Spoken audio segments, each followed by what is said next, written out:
I'm Matt Sample with Cardiovascular Associates in Birmingham, Alabama. I'm going to present a case of a post-surgical pulmonary embolism.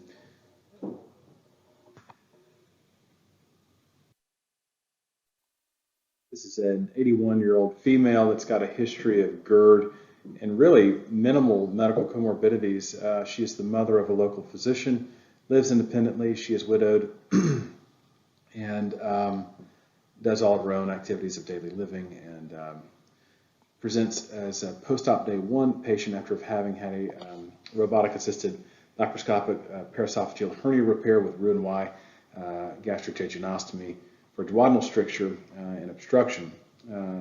After the surgeon made morning rounds about an hour later, he was notified by the patient's bedside nurse that she had a sudden desaturation to 80%, requiring 100% non-rebreather, and was tachycardic.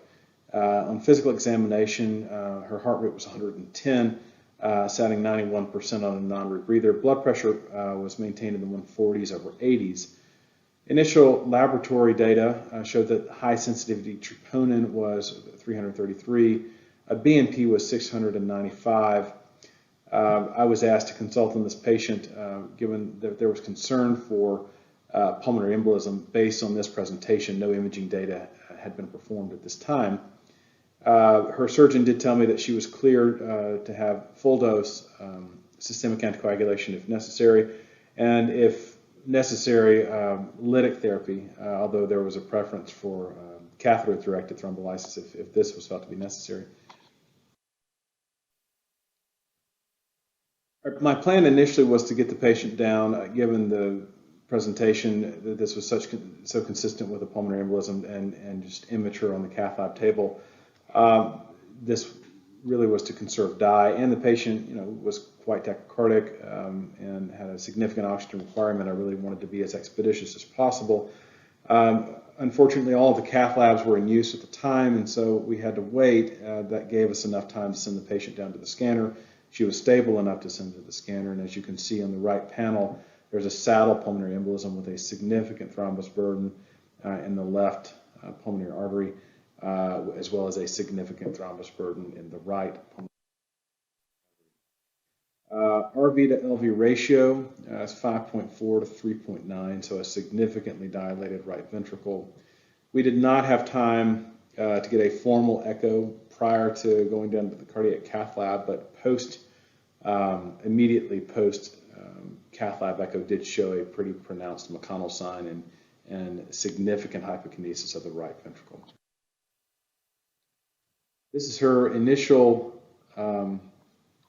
angiogram performed in the cardiac cath lab.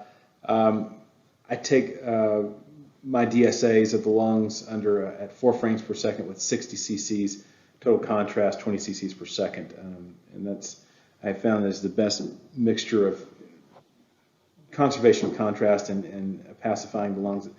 Pulmonary angiography continues to be a challenge for me. The flow is just so high, but as you can see in this angiogram here, there is a saddle pulmonary embolism that you can observe. Around the pigtail, there's also bilateral embolism in both of the right and left.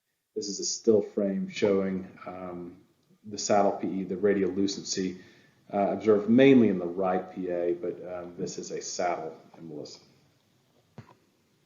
Initial PA pressure here was 27 millimeters mercury.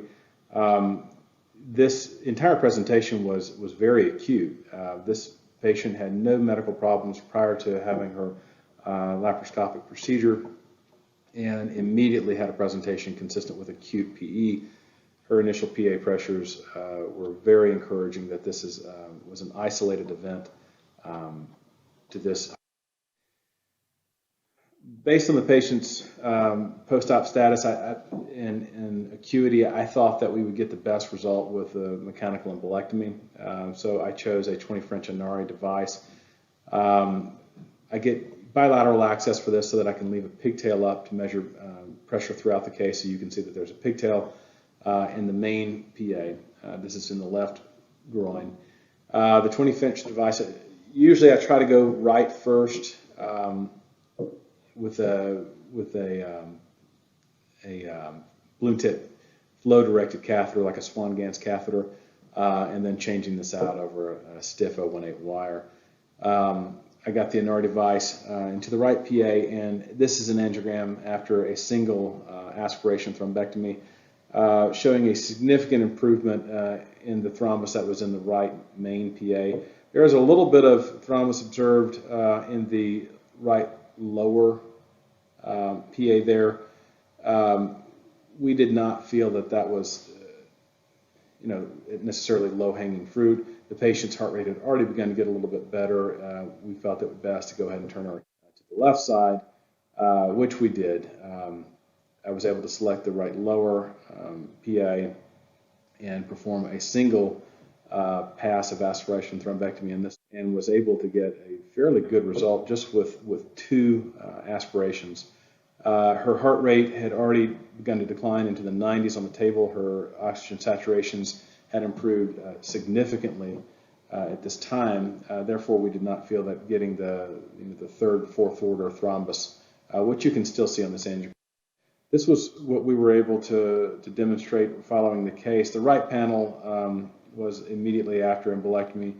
The left panel is just a demonstration for scale, showing the 50 cc syringe that's used for aspiration, a significant burden in the left that we were able to see on the CT scan, and a not unimpressive amount from the right PA also.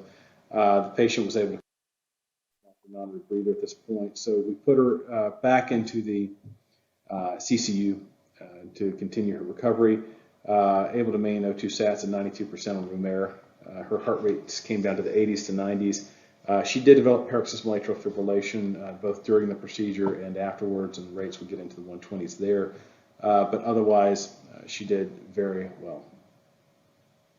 Thank you.